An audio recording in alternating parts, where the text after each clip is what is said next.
This is Craig Damon, the proud Executive Director of the Florida High School Athletic Association. I have the great pleasure of having two of our student athletes here in the office with me today, two of our Santa Fe Raider volleyball two-time state champion players. So at this time, I'm going to ask each of them to introduce themselves to you. Hi, I'm AK Carlisle. My real name's Anna Kate, but I go by AK, and I'm the captain of the Santa Fe varsity volleyball team, and I'm a senior. I'm Olivia Beavers, and I'm also a senior at the Santa Fe volleyball team, and I'm also co-captain/captain. Wow, so it is a great pleasure to have you two here in the office with us today. You know, Santa Fe is right up the road a little bit. In our first segment of Coffee with Craig or Conversations with Craig, however you want to call it, but wanted to take advantage of having the opportunity to let our membership and our viewers hear a little bit about our student athletes. So we'll start out with some easy questions. You know, you've introduced yourselves. So AK, tell me a little bit about yourself. Tell me what's something unique about AK. So something a little unique about me is that I am one of the only one-time state champions on the team. I transferred here my junior year, so my first state, I've only been here for one season, and I was lucky enough to win state last year. I played outside and middle last year, and I transferred mid-season, and now I was supposed to be a right side, and now I'm back at outside, so I basically play every front row position I could, and yeah. Okay. Olivia, what's unique about you? Tell me something about you that people may not know. I am a two-time state champion. I was here since my freshman year. Something kind of interesting about me is I've actually played volleyball since I was 8 years old. Wow. I've been playing for 10 years, and I actually have hearing loss. So that's kind of something that a lot of people know about me. Okay. With your hearing loss, what are some of the accommodations that you use in the game to help you with communication? I just definitely try to communicate as much as I can, really listen out to my teammates. Okay. Definitely it was hard, like when I started getting into it. I got diagnosed with hearing loss going into my 6th grade year. And it was just definitely hard at first, but over time it just became muscle memory to just kind of look at my team, look at the coaches, read their lips, see what they're saying. Cool. This year, two-time state champion Santa Fe Raiders. What are the expectations? I think we have a lot of expectations. I think there are like different ways you could look at it. Like we have an expectation to fulfill our legacy, like keep up our winning streak that we've had for so long, even though we've lost so many great players. But I think expectations from other teams were definitely being underestimated.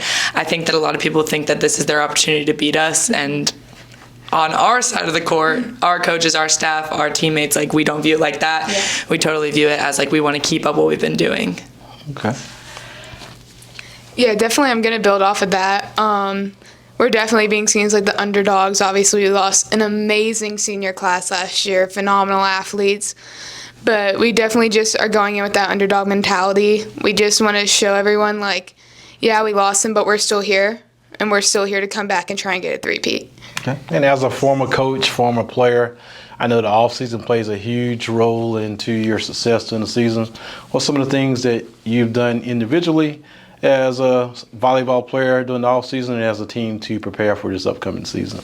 So I can speak for a lot of people on our team. Basically, I don't have an off season. I play as soon as our school season ends, club season starts up.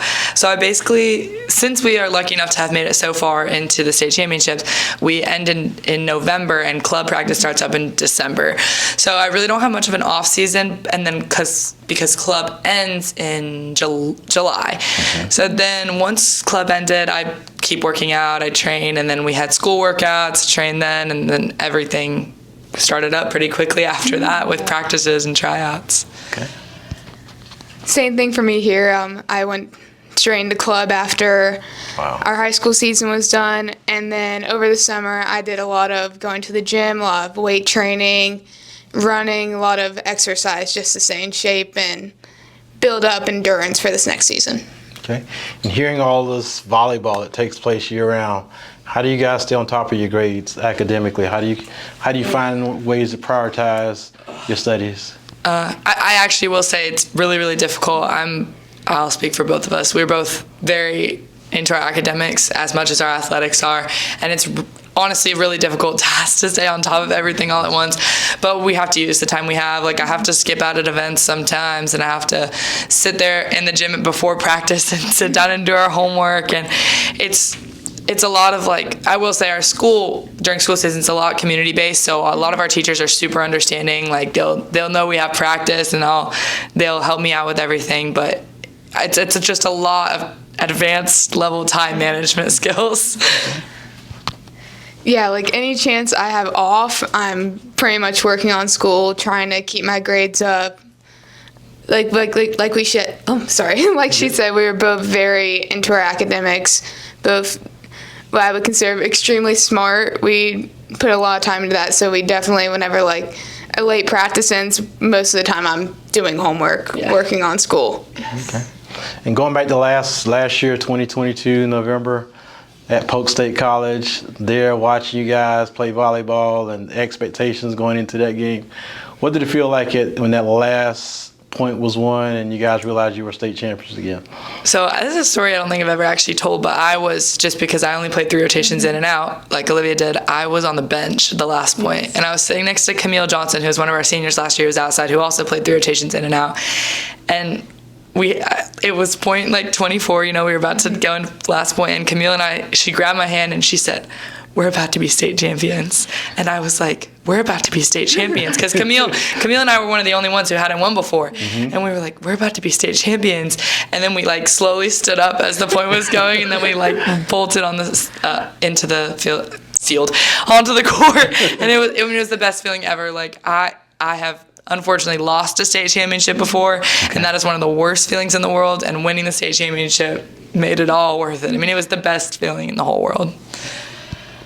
Yeah, I remember I was actually sitting next to Kayla, I'm pretty sure, and I was like holding up a little finger like, it's game point. Obviously, I've won it before, but it was just so surreal because it was like, oh my gosh, I'm a back-to-back state champion. Like, there's only like a small percentage of people that can say that. That's insane. And I just remember, this is actually really funny. If you watch the video of us like doing the dog pile at the end, we were all so excited that one of our old seniors, Sarah Falk, we knocked her down because we were all just like cheering so loud. We were like freaking out. We like pushed her, and I felt so bad, but it was like we got up and we were all screaming and like crying. Like, it was insane because it was like I just won a back-to-back state championship with some of these girls that I've been playing volleyball with since I was 10 years old. Like, it was just amazing. Okay. Now we talked about the success.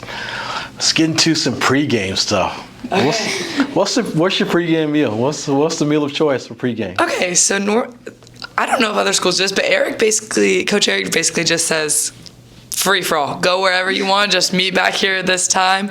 So we hit up Zaxby's a lot, or just Moe's a lot. My favorite's Publix, and it's just like all the seniors drive it, and it's just, this year it's 14 of us all at Publix at one time, all on the lines checking out at one time, and I always get watermelon or pineapple. I get other things, but that's always, every single time, that's what I get. So watermelon and pineapple is favorite. When last year Jayward and I called them our picnics, Jay would get pineapple and I'd get watermelon, and then she would have the pineapple and I'd have the watermelon every single game. So I would say Publix is my favorite. Olivia? I have to agree, but instead of watermelon pineapple, we wait in line for the popcorn chicken. The best stuff ever. Like, there's people fighting to get to the front of the line because we know we're going to run out before everyone can get it. Yeah. That, and then I always get like some strawberries and grapes. I love strawberries. So that's basically it. Like, popcorn chicken's probably my favorite to eat. Can relate to the Publix chicken tenders. They're very good. Pre-game music. What's on the playlist? Our pregame music ranges a lot, and I'm like, that is not an exaggeration. Like, we play Love in the Dark by Adele before every single game in our locker room. Obviously, we play like some hype music. Okay. We play, what's a big one we play? Big and Chunky from Madagascar. Okay. That gets played every single game. Olivia Rodrigo. We play a lot of sad music, like before the game, and then like right before we switch to hype music, and we never have aux. It's the other the girls have aux. We just let them have at it. Yeah, definitely Big and Chunky's like a huge one. We all like start jumping up and down, singing it. The fancy like Applebee's. Oh, that one. That's Coach Eric's That's favorite. Coach Eric's favorite. He always plays it in the gym. But yeah, definitely like a wide variety. Like we'll have like Extremely. really like sad music playing one moment, and then you have everyone like jumping up and down, screaming, getting hyped the next. Isn't just so much fun. Very random. Cool. Now we talked about the playlist and about the championships, about the grades and stuff at school.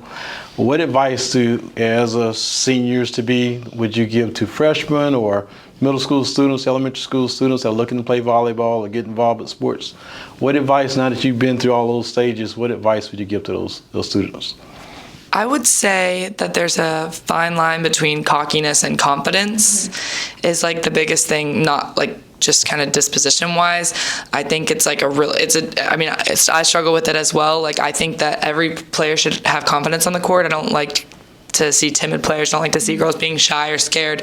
Like isn't a good feeling to play with or to watch or to have yourself. But I also think that not having cockiness is something that actually Santa Fe really thrives in. Like Jaybird, who was voted like the best player in the state 2 years running, she was the least cocky player I have ever played with my whole life, and I've been playing like Olivia since I was like 9 years old. So I think having that fine line between knowing you can be successful and thinking you're the best one on the court is like something that's really important that I would tell every player to focus on. Okay. Olivia, anything? I want to say like, don't play scared. Like, I remember like my freshman year, I was like terrified, and looking back on it, I was like, that's so silly. Just sit back and enjoy your 4 years, because it's like for some of them it's the last 4 years of volleyball they're gonna get to play, and don't spend it being terrified, because it's gonna fly by so quick, and you're just gonna sit there like, what was I so scared about? Yeah. Like, just have fun. Okay. All great advice, and those both having confidence and not being afraid are things that you also can, I'm quite sure you guys have carried over to the classroom. So for our younger students that are looking, please take those same messages of advice and apply those to the classroom as well. I want to thank you to you young ladies for being on my first show. It was great for having you guys here. We have a little bag for you with some goodies in there for you for being our first guest. And again, thank you all for tuning in for Coffee with Craig, and today's segment featured Olivia and AK from Santa Fe Raiders volleyball team. And until next time, see you. Bye.